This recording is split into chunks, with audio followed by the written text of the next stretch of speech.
Hello and welcome to the Heads and Volleys podcast with me, Lee Dunn.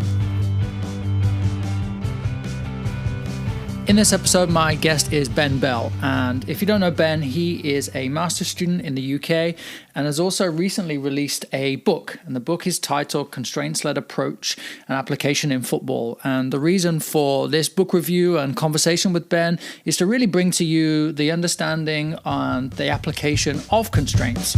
So enjoy listening to Ben. Yeah, thank you for having me. Very kind. Yeah, absolutely, mate. So give us a little overview of who you are, where you're from, kind of what you do, and the pathway of soccer or coaching, football world that you're in. Cool. So I was born in Cardiff, and I still live in Cardiff in Wales in the UK. My coaching career, I suppose, sort of started when I was in sixth form, just getting involved in running like football club sort of after school sort of activities and that, which was great fun. I built some really good relationships there. It was quite weird because when I started, I was coaching boys who were like years 7, 8 or 9, and now some of them have just gone off to uni. so it's quite nice to have some of them sort of stayed in touch with, and it's quite nice to see them sort of go all the way through. But yeah, so I've got a BSc in sports coaching, and I'm currently studying for an MSc in sports leadership with like the University of Gloucestershire. And my sort of research topic is sort of around sort of coaching behaviours and coach-athlete relationships and around that sort of area.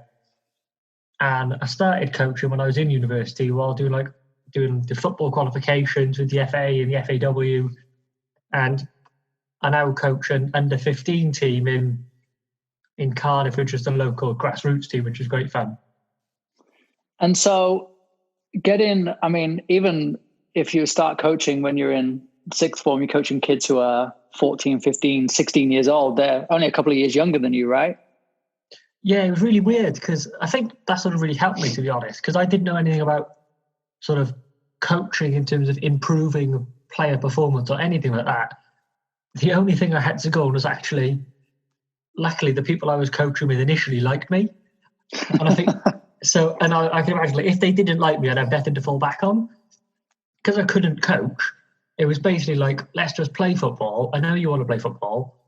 I'll join in because I want to play football as well.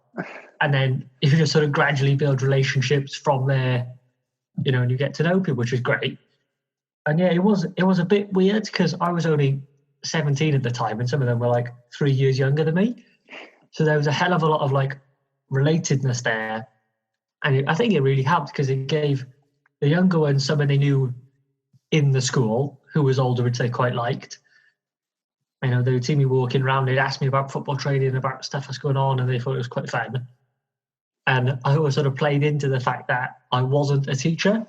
So I had that sort of little bit in between where I could relate to what they're going on about, what they're going through, and stuff like that. And I think that sort of stuck with me quite a lot because I still do it now, coaching boys of that age, where I can sort of try to sort of just relate to them as much as I can and almost play up that sort of role as, I'm not old enough to be your dad or your teacher.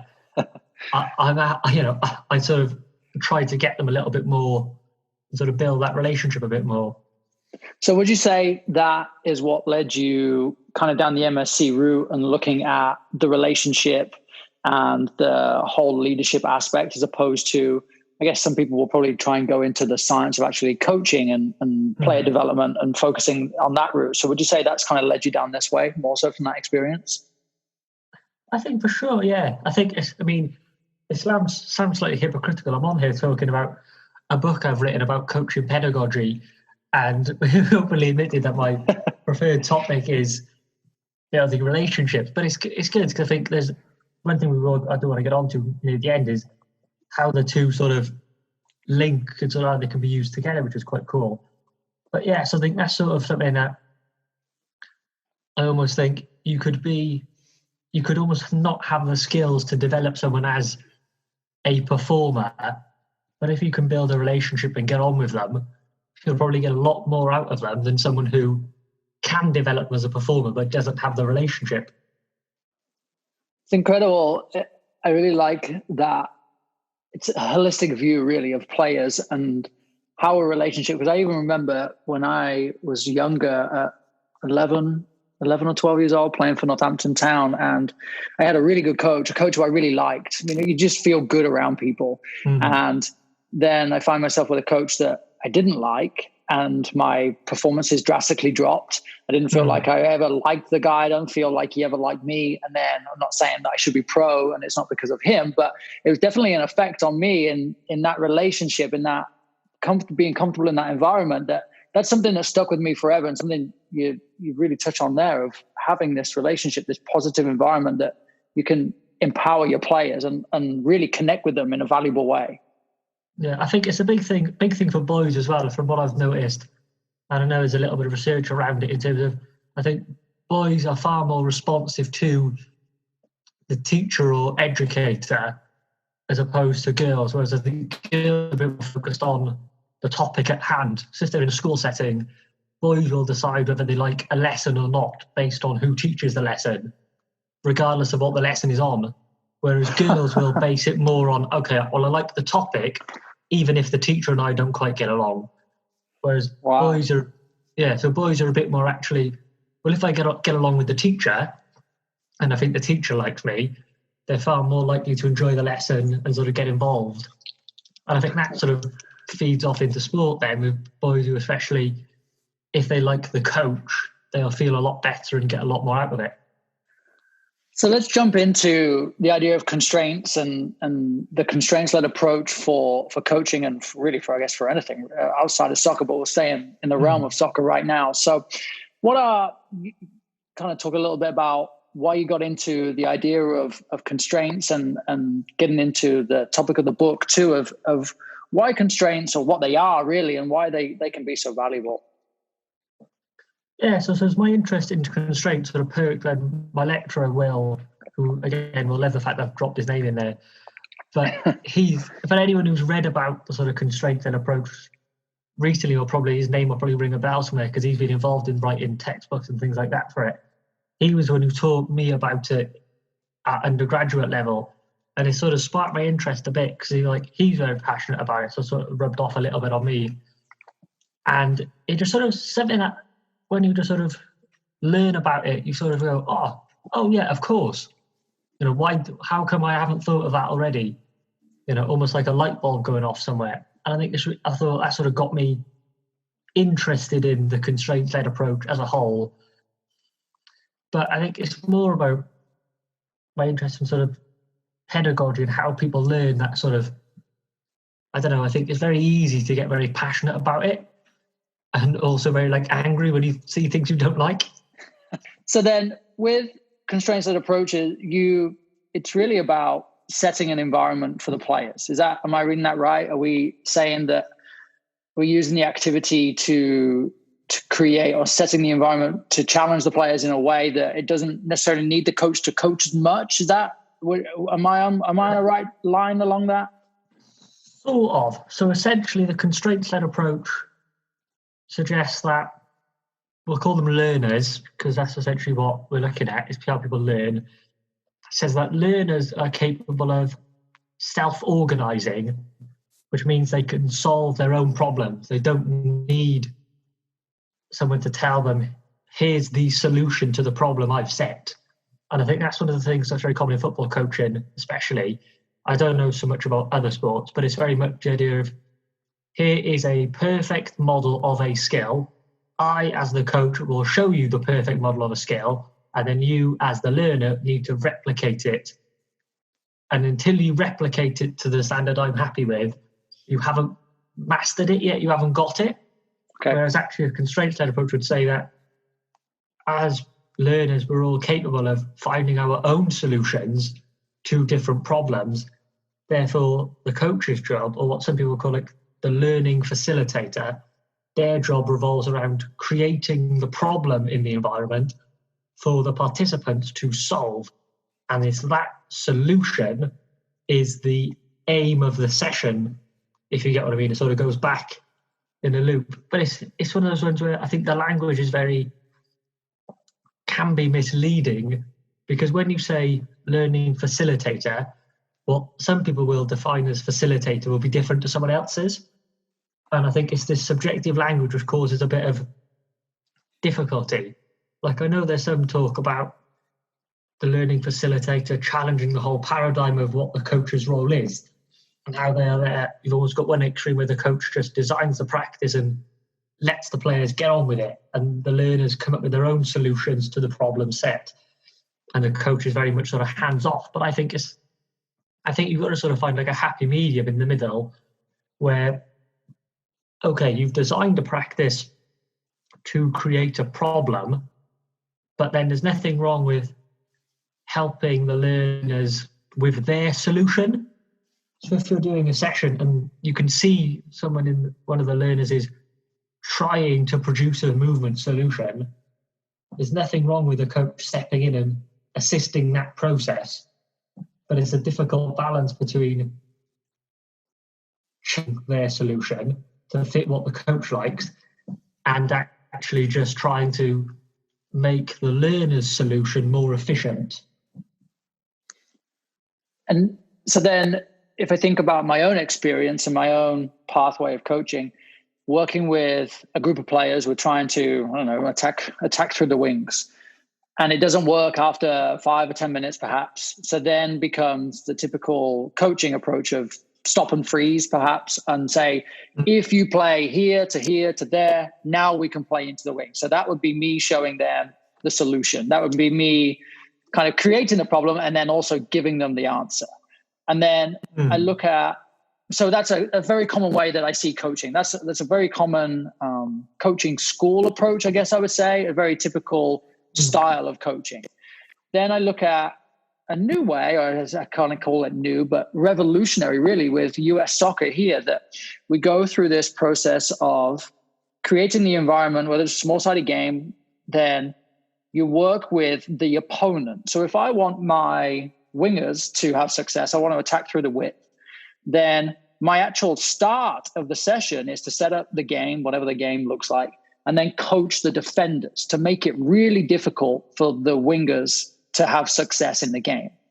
Then as the wingers begin to fail, then I begin to switch from coaching the defenders and stopping the wingers to then switching sides in the practice to helping the attackers to break down the basically the problem that I've created on the other side of the field.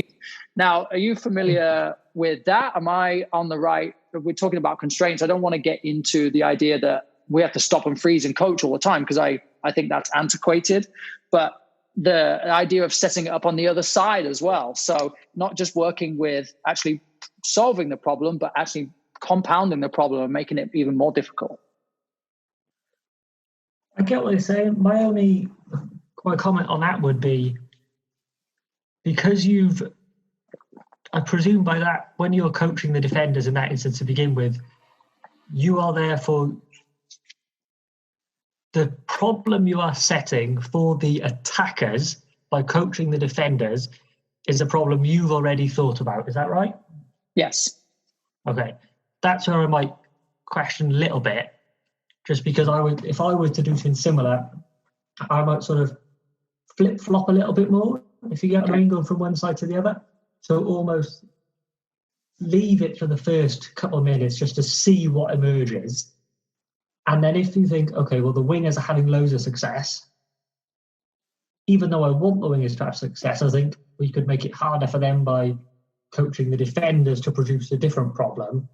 You could then do that, but then I'd be more tempted to go back and forth between both the team out of possession and in possession, just to try to get them to come up with different problems for the other one to try to solve. And you could do that by asking open questions with the group and stuff like that, and seeing because I always get it, I suppose you might, probably other coaches get it as well, where like some players try to be clever by making a joke when I ask an open question. Sometimes I love it, because actually they'll make a joke they think is being funny or sarcastic, and actually I go, oh, I didn't think of that. There's actually something in that might be interesting, and because I haven't thought of it, it'll be an interesting way.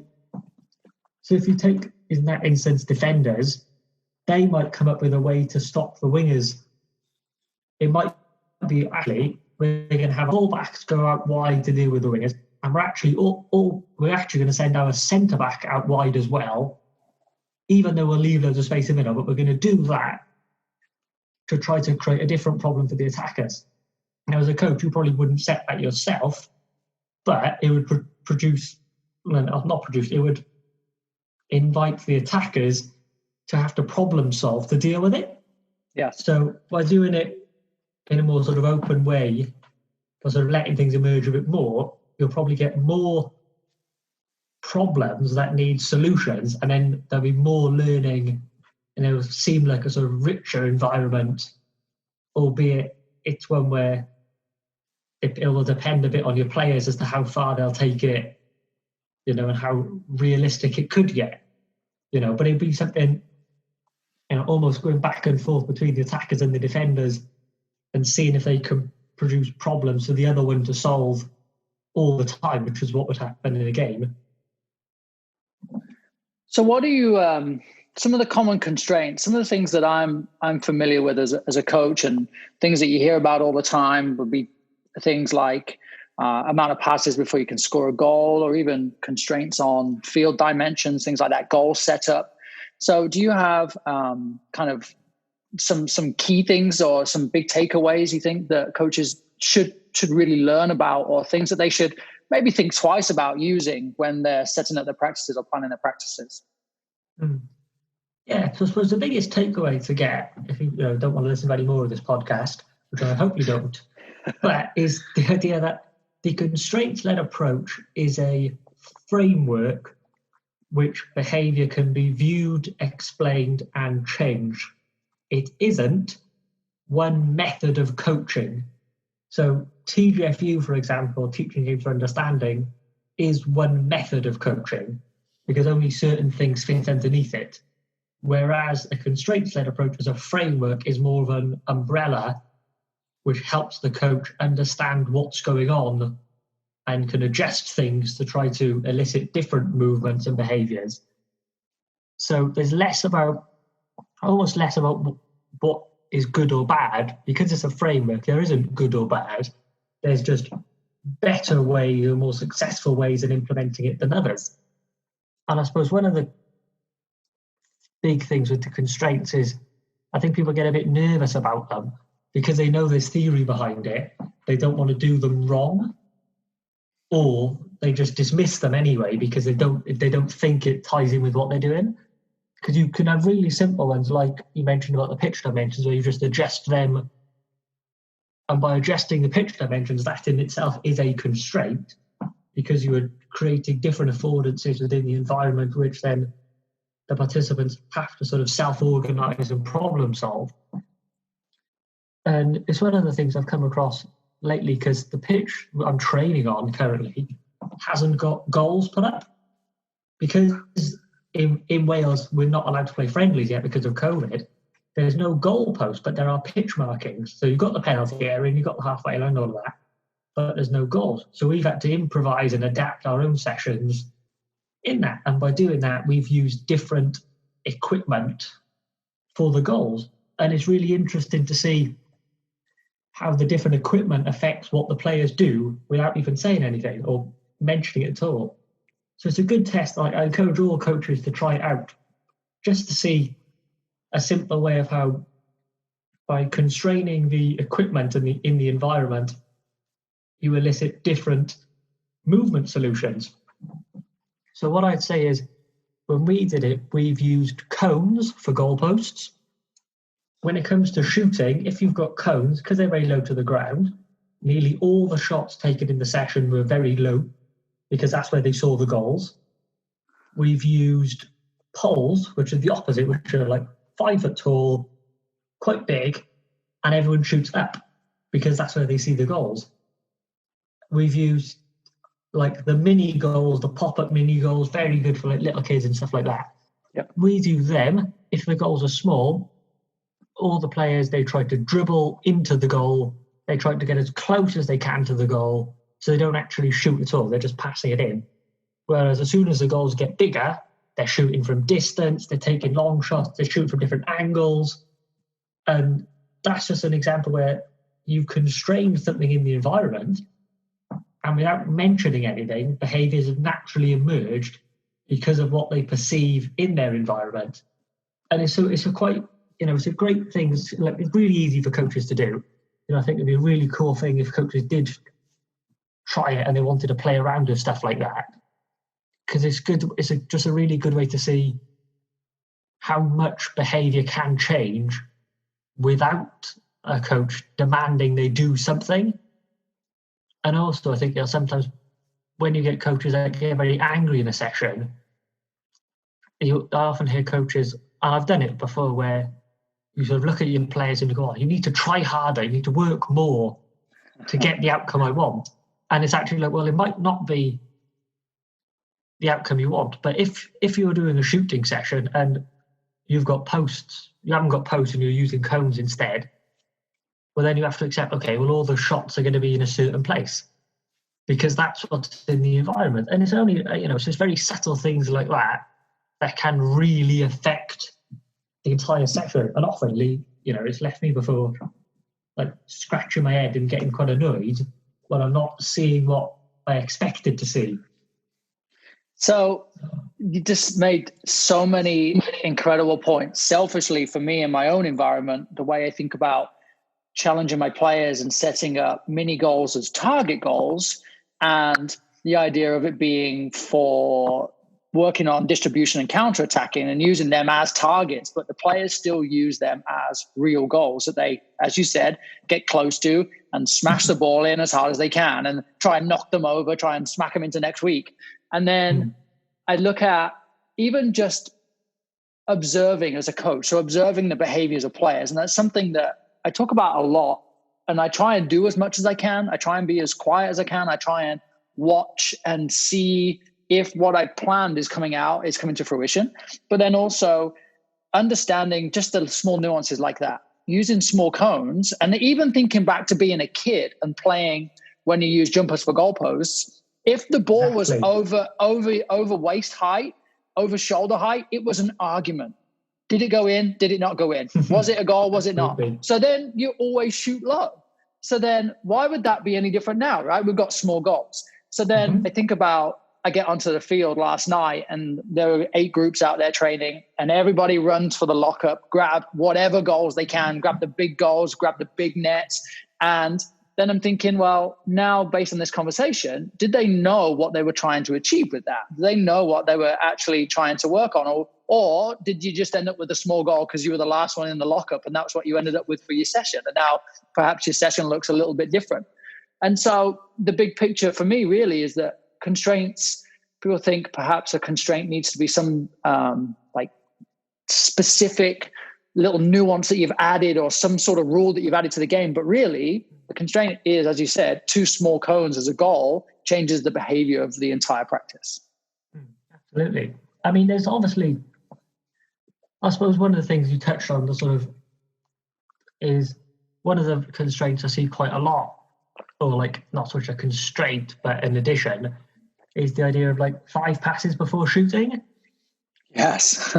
Yeah. And I get, I've been in sessions where as an assistant coach and the lead coach has said it, and I get it because, it is frustrating when you've got a group of players and you want them to play a game that looks like the real thing that you see on TV.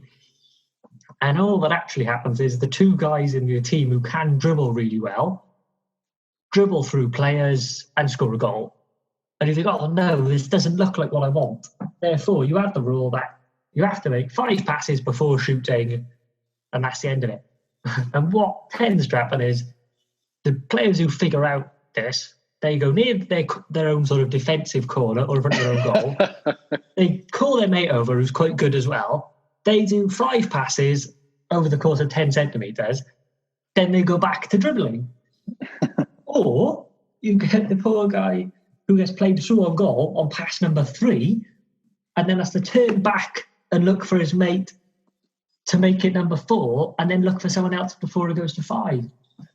And it's one of the things we discussed is like the idea of fidelity, which essentially means like transference.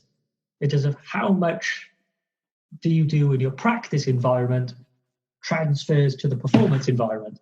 And I guarantee you, if you ask all the coaches who put in the rule 5 passes before shooting, if you said to them, on a match day, if your player gets played through on goal, do you want him or her to stop and pass backwards and slow the attack down, or do you want them to shoot?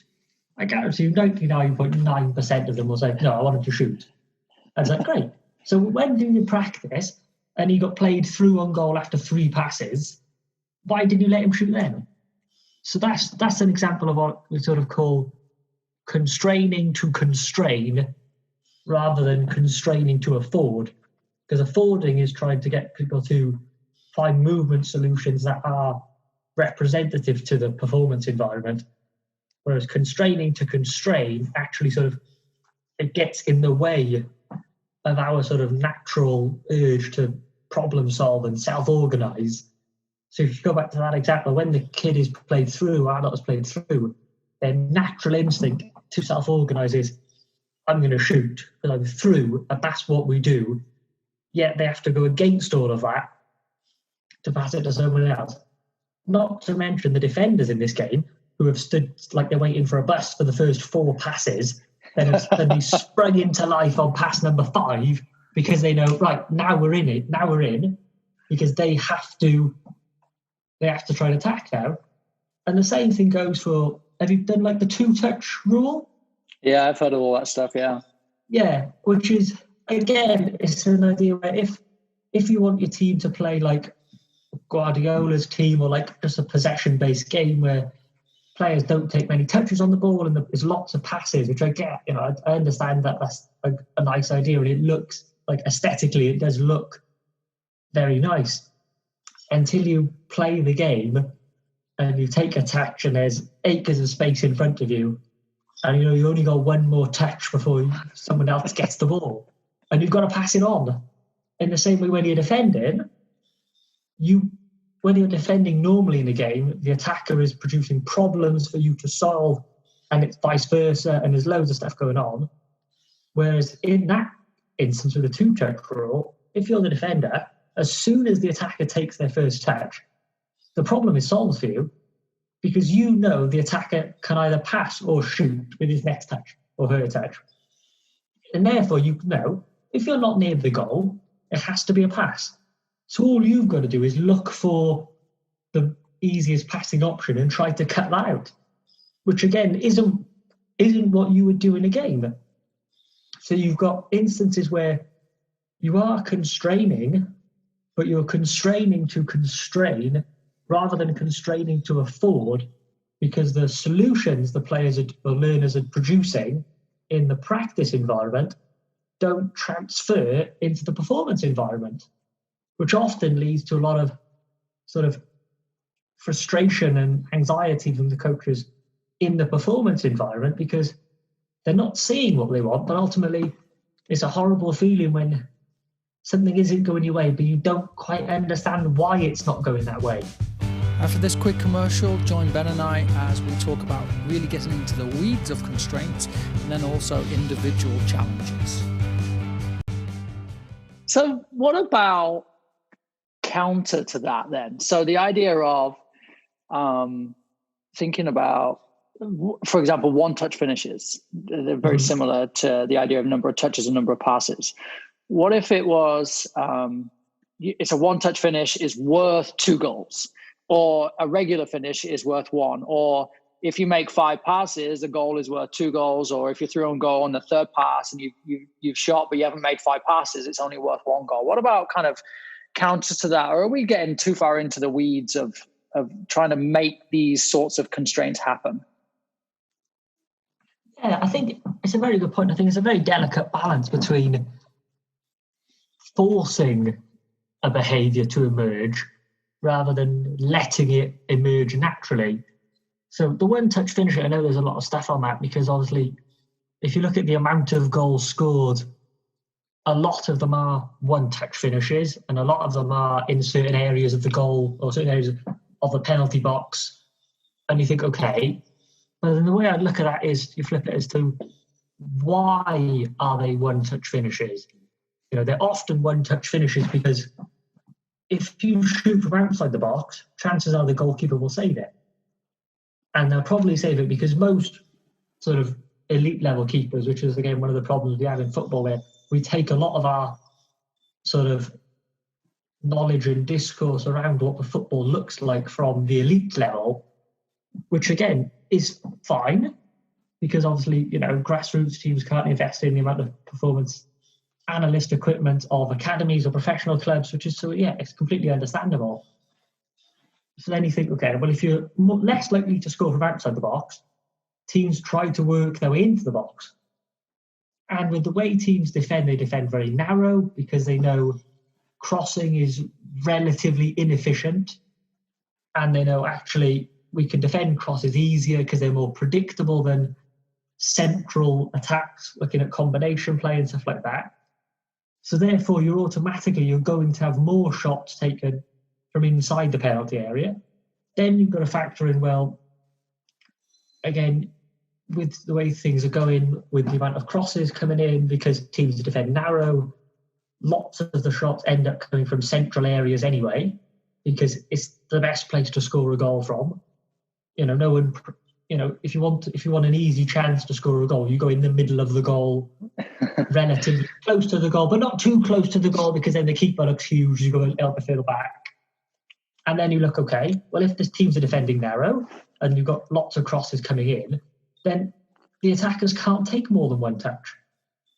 You know, I'm sure if you said to like Lewandowski and like loads of top strikers, would you like to take 2 touches in the penalty area? They'd be like, yeah, I'd love to. But I can't because there's 2 defenders next to me. You know, they're both 6'3", and if they get close to me, they're probably going to win the ball off me. So therefore, the attackers, they're not afforded the opportunity to take more than one touch. Yeah.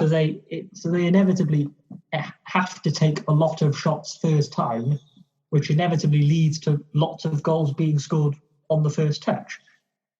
So it's a delicate one to do, because if you force first time finishing, you remove a possible solution for the attackers as soon as they take a touch. Yeah. So there's definitely something to be said for, as you were mentioning, in regards to trying to elicit a movement solution by sort of encouraging it by a point scoring system, because that in a way is manipulating the task to try to encourage a behavior, you know, and it's something that I do mention in the book. You know, it might be a thing where if you're looking at, say, high pressing, it might be if you win the ball from a high press and that leads to a goal, that's worth 3. If you score normally, you still get a goal because you've scored a goal.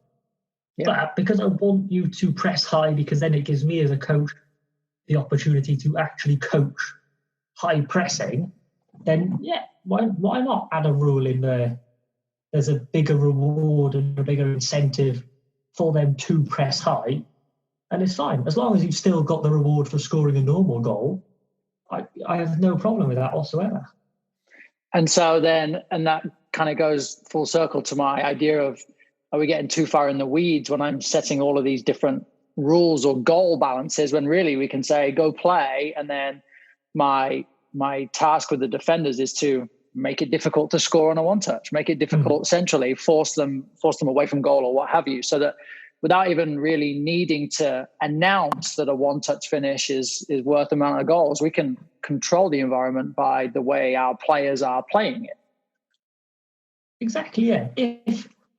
It's like if you watch football and a cross comes into the box and the striker has time to take the ball down, pick his spot and finish, you're immediately questioning where the defenders are. Yeah. Because something must have gone wrong. That shouldn't be allowed to happen. So yeah, I completely agree. If you can coach defenders to be, you know, aggressive and tight to the attackers and try to win the ball as quickly as possible because it's really close to the goal, then yeah, you're completely right. By sort of almost without saying it, the attackers will problem solve that actually they have to finish quickly. It might not always be first time, but it might be they control it on their chest and hit it on the volley straight away, as opposed to controlling the chest, letting it bounce, controlling it, and then shooting. Right. So I think you're completely right. If you can coach one side or the other, you will elicit some sort of change in behaviour. Yes. So let me ask you then about the individual. Do you share a little on the idea of constraining an individual, or maybe not so much constraining, but the idea of, I think of constraining sometimes as making them do things, but the idea that we can challenge them to behave in a certain way. And I read this recently about Ollie Watkins, who is now in the Premier League. And so how he was a wide player with speed, and he would often find himself just waiting the game out, waiting for the ball to come for him, waiting so that once he got the ball, he could do something with it. And so his manager at the time gave him a challenge within the game. And the challenge ultimately was to get him more involved in the game, which improved his performance. But they weren't necessarily important to his position. So he challenged him as a number 11, as a wide forward, to win 5 headers in a game. And the idea was that the headers would be to bring him into the game, and not necessarily that his position required him to win headers.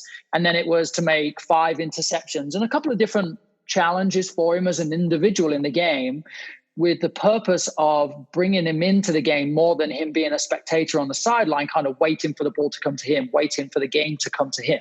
So have you ran into that sort of thing? I saw you kind of frown there as I'm talking about the experience. And it sounds very old school English football, really, doesn't it? And to go by what you said about the comments that players will make, the first game he challenged him, Ollie Watkins had the guy who took kickoff, his striker, flick the ball in the air for him so he could head it down. So that was one of his headers straight away. And so while he kind of took it as tongue-in-cheek, it improved his performance vastly. So I just wonder, you ran across that? Anything that you've experienced on terms of kind of individual constraints? Yeah, I think that's a great example of him flicking the ball up to head it back. But that's just a really good example of learners self-organising to find a solution. Because his problem was he had to head the ball 5 times. And his solution was, okay, well, from kick-off, we've got the ball to begin with, therefore he does that. And I'm sure if he was a centre-back, when the goalkeeper had the ball, he might have gone to the goalkeeper and said, oh, chip it up to me, I'll head it to you, and you catch it. And that would be one. Yeah. Yeah, exactly. But that's a great example. And sometimes I love that in coaching when, you'll spend an hour planning a small-sided game and then one kid just sees right through it, almost like a loophole. Yeah. And then all your hard work is done and you're like, oh. But that's just them sort of self-organising, finding a solution to the problem. I think the idea of individual sort of conditions and challenges, which I would call that. I wouldn't necessarily go too deep into constraints there, only because within the constraint-led approach, there's a model that says that you constrain either the task, which is the activity, the organism, which is the individual or the learner, and the environment. My only concern with challenging players individually like that, which is probably why you saw me frown, was you often get challenges are set for one player, not based on what the opposition will, not based on a problem which the opposition will sort of produce, but it is based on, again, something the coach wants to see, which sort of is going into the idea, going back to the old school approach of the coach setting the perfect model of a skill for the players to replicate. What would have been interesting to know with the Ollie Watkins one, if his challenge is heading, if the team had worked on, say, getting crosses in from one wing to Ollie Watkins' wing on the other side, and say the wingers on the other side of the pitch had the challenge of, can 70% of your crosses be accurate? So they've got a challenge on crossing, which is related to Ollie Watkins' challenge of heading the ball. And that could be based on something they've seen or know from the opposition, that they might be weak dealing with crosses, or they might have a fullback who's very small, where they thought Ollie Watkins could exploit. But even with that, I think it's a fine line between setting them a challenge based on what the opposition is setting them, and a challenge for just the coach to set for them so it looks like they're doing more, or that what they think will improve them more. I think it's a very fine line. I think it can work if all the challenges are connected in the sense with crossing and heading, whereas if it's just heading alone, I struggle to see the relevance of it, because like Ollie Watkins said, he just finds a loophole of actually, well, I'll just go to the guy who takes the kick off. And I know, because I've seen him play for Brentford and now at Villa, he doesn't do that anymore. Right. So his coach created him a problem, and the solution he produced with to his mate who took the kick off to head back to him isn't a solution which he has then used in other performance environments. So I'd argue with that one, it probably wasn't, the fidelity wasn't there because the skills weren't as transferable. It might have got him better at heading, but I suppose if one of the 5 the coach has set is at the kickoff, that's no use really. And then you might find yourself putting in rules too, right? So you have to do 5 headers, but you can't do it from kickoff. Yeah.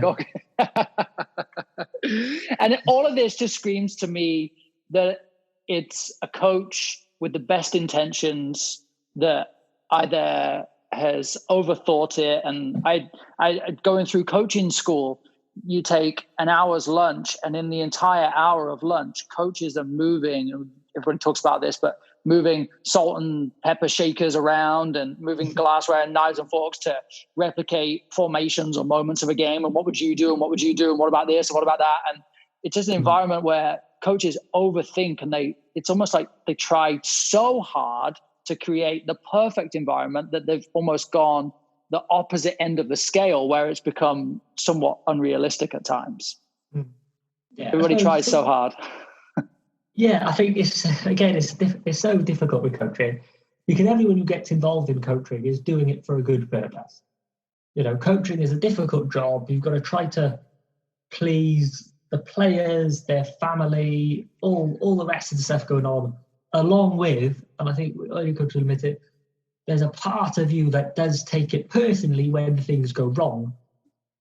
And by that same token, there's a part of you that sort of wants to take credit when things go well. I don't think that's a bad thing. If you as a coach have designed sessions that you like and you believe are best for the learners in your environment, and you deliver them and you feel they've gone well, and then your team does well, and it's the sort of things you want to see, then great. Yeah, there's nothing wrong with sort of, saying to yourself in the car ride home, you know what, I've done really well lately. I'm doing a great job.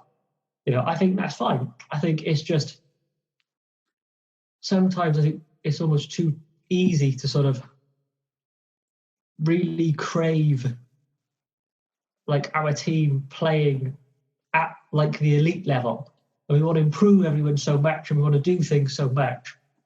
And I think that's how sort of football ended up in this sort of model of coaching where everything is so broken down, it doesn't resemble the game.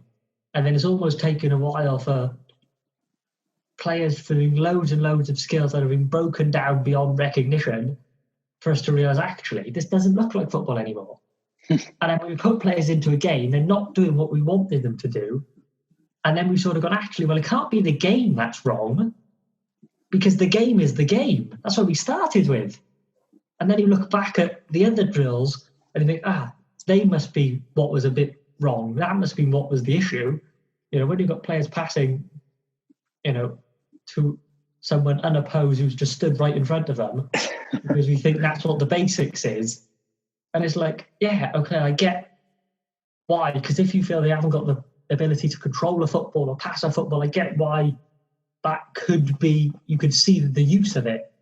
But so for instance, I was in a school today, and obviously it's a very difficult time because of COVID and the lockdown on top of the summer holidays, and the school's in a deprived area, so there's lots of kids who haven't played sport, or especially organised sport, for 4 or 5 months. So I get the sort of the wants to bring it back to what was known as the basics.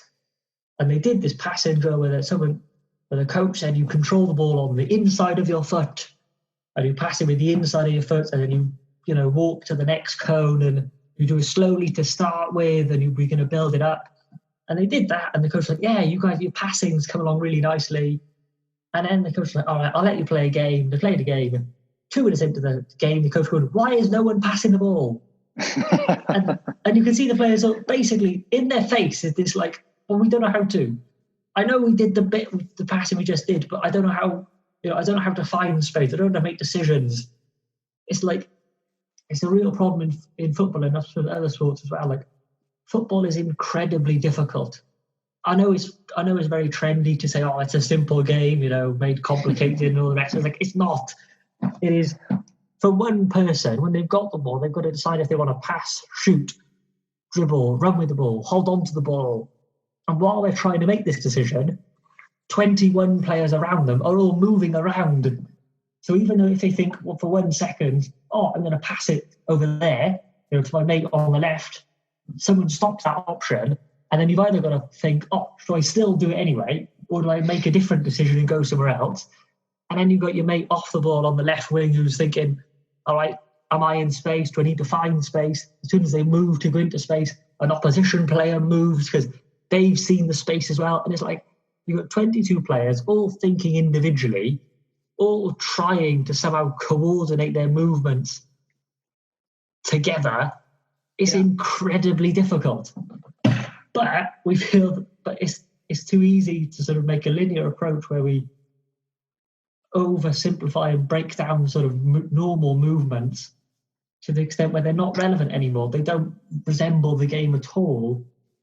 And then we get frustrated as coaches when the aspect of the game we thought we were working on, we weren't really working on it.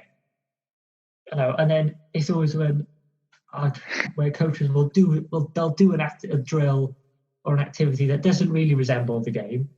They'll then go into the game and it doesn't look right because the game is messy and chaotic and beautiful. And then they think, oh, well, what we need to do is do more of these basic drills because then they'll understand the game. And then they get players who are very, very good at doing basic drills that don't resemble the game, and they're still not better at the game. And then we sort of lose our way a little bit and think, actually, surely something's going wrong here, if you get what I mean. Yeah, I do. And I hear very commonly, we struggle to connect to the weekend. We fail to pass the ball well in the game in the weekend. So we isolate and we pass through cones or in some sort of little activity that, again, doesn't look like the game. So it doesn't solve the problem. Mm-hmm. That's exactly it. Yeah. And I suppose it's one of the things, there's a bit in the book where I talk about unopposed versus opposed, which is a big debate among a coaching community. And it's a difficult one because basically if you follow the constraints-led approach, unopposed practices don't have enough relevant information in the environment for the learners to learn, because it's not realistic to football. Even though, and it's one of those things that is so difficult because I know coaches at the elite level swear by unopposed practices.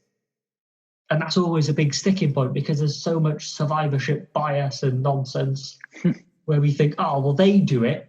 Antonio Conte runs these unopposed drills all the time and his teams are brilliant to watch.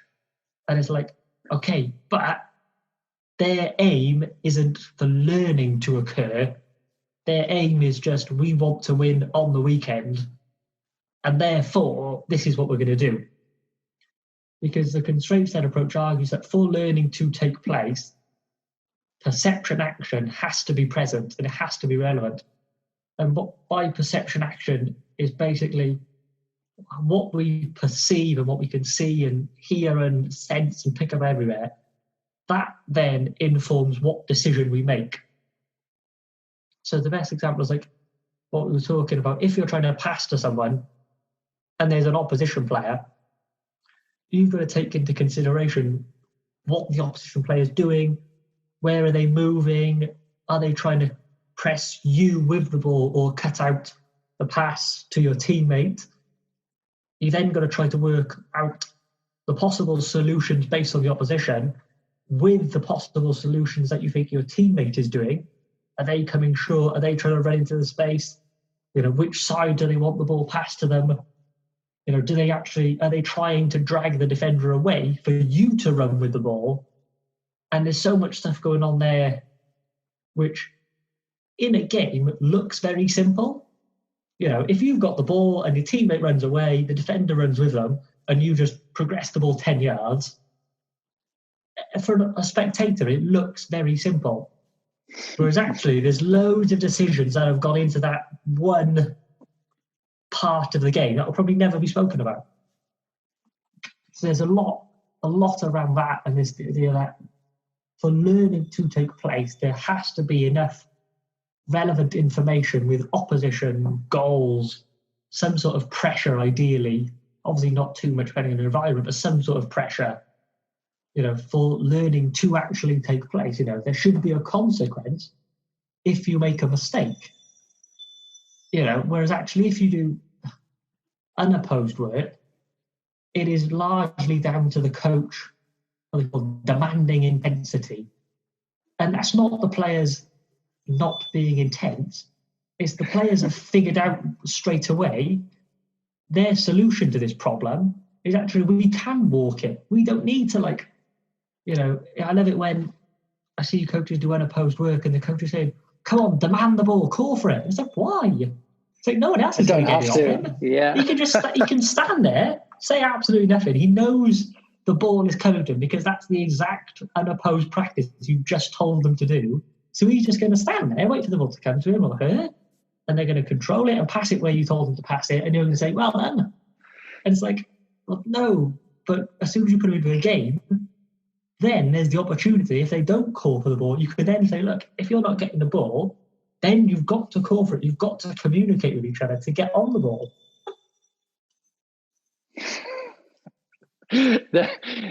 This whole conversation just conjures up a picture of a coach frustrated and thinking, why? What do I have to do? I've taught you passing. Why isn't it working? I taught you to demand the ball. Why isn't it working? Yeah. So for people interested in this, the constraints-led approach, how do we find out about your book, Ben? How do we get in contact with you? And I guess really just explore this even further. So you can get in contact with me in lots of ways. So I'm on Twitter. I'm very active on Twitter. If you look up on Twitter at BenBell98, that's my Twitter.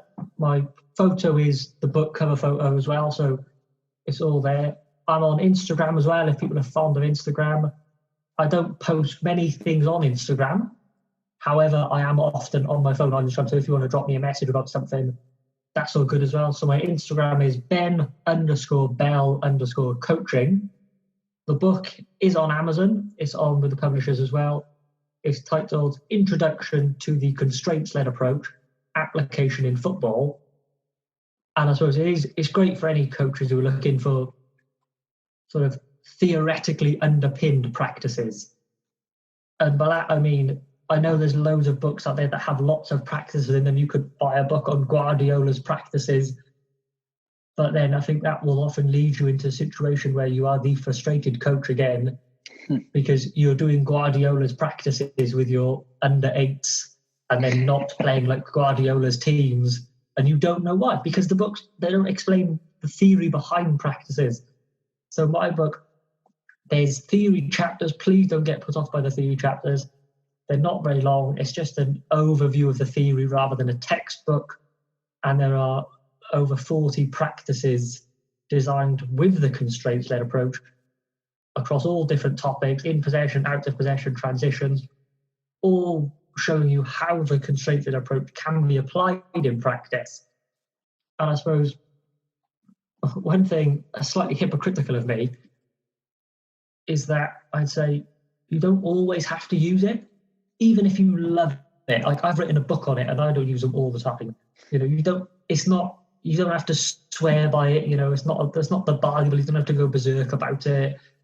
For instance, with my lot, who I'm coaching, they're the best lads ever, and they love an unopposed shooting practice. They love it. They love it when there's a target player and they pass it to them and they tell them left or right, and then the mate pass it to them and then they can hit it at a keeper and he might win a top corner and they'll be off celebrating. and they love it. And even though I know from a learning perspective it's not doing them any good, because I know them as people and as learners, and we've got that relationship, you sort of factor in, actually, before the game, if they want to do an unopposed shooting practice, that's fine. I've got no problem with it. But because I know the theory, I know not to expect them to be amazing at shooting because of this unopposed shooting practice. I know they're doing it because I've let them do it, and they like doing it because they like shooting, because they're kids, and kids want to shoot because they're far more basic than we give them credit for. And actually, that's fine, because even though the constraints-led approach and all the theory that I've spoken about goes against it, I'm happy to do it, because from a relationship point of view, it could be really good. And I suppose that's one of the biggest things with coaching, is because it's so complex. Yes, you've got the theory, which we've really delved into, which has been amazing. You've got all this theoretical pedagogy about linear and non-linear approaches and all these excellent stuff you can look at, from like open questioning, which we've spoken about as well. And there's loads of stuff out there that's amazing. And you've also got to factor in, these are still people that are playing football. They've still got feelings. They are still playing because it's fun. They're still playing because they like playing football. And actually, if, as we're saying with the sort of coach-athlete relationship, it's so important where, if you want to, not relinquish the pedagogy, that's probably the wrong word, but if you want to say, actually, you just want to play a game, or you want to do an unopposed shooting thing, or you want to do something that you just like to do, then fine, yeah. Why not? Why not do an unopposed shooting? Why not have like the coach join in a game because it's a good laugh, and even with no constraints or no nothing, but just because it's fun and you'll all get along and it'll be a good laugh at the end of it. That's great. I see no problem with going against it. It's just, once you understand the theory, you understand your expectations for what you want to see in the future, what you expect to see in the future, based on what you've done. And I think it's so complicated, because you're trying to balance so many different things, along with your own expectations and your own egos, along with your players' egos and their expectations, and the parents' egos and their expectations. And if you're in possibly an academy setting, you've got the academy's expectations and all of that. And it's like, and then you've got kids who are like, oh, can we do shooting? And you're like, yeah, go on then. Go on then. Ben, it's awesome. Even just the conversation here of about an hour or so of exploring the theory, as you said, the idea that it's not just removing things to train them and go back. As you said, it has to be relevant. It has to be relevant for our players. And I think the coaches that are spending 1, 2, 3 sessions a week on the field, sometimes 4 or 5 hours at most with their players, that are trying to maximize and, as you said, meet all of those expectations and still manage a relationship and still manage to enjoy working with a kid for themselves, and then keep the kids engaged and having fun. So I'm really glad that we had this conversation. I'm really happy to be sharing your book out there. So again, everybody, at Ben Bell, get onto him, make sure you pick his brain, because I'm sure that there's plenty to say in future too. So Ben, I really appreciate your time. This has been awesome. So thank you so much. Yeah, thanks. It's been amazing. Great chat. If you're like me and have gone through this episode thinking about what else you can do, or how you can change, or maybe you have done things like the pass counts or the touch counts, and really kind of seeing the big picture here in terms of the impact that you were hoping and maybe didn't achieve, well, I encourage you to connect with Ben. I encourage you to read the book. I encourage you to think about all of the unintended consequences that will come from all sorts of constraints or rules that we put into the games that we're playing, that of course come with a good reason and perhaps not always the best understanding. So really explore this, challenge yourself, connect with Ben, connect with me, and more coming from Heads and Volleys, as always, real soon.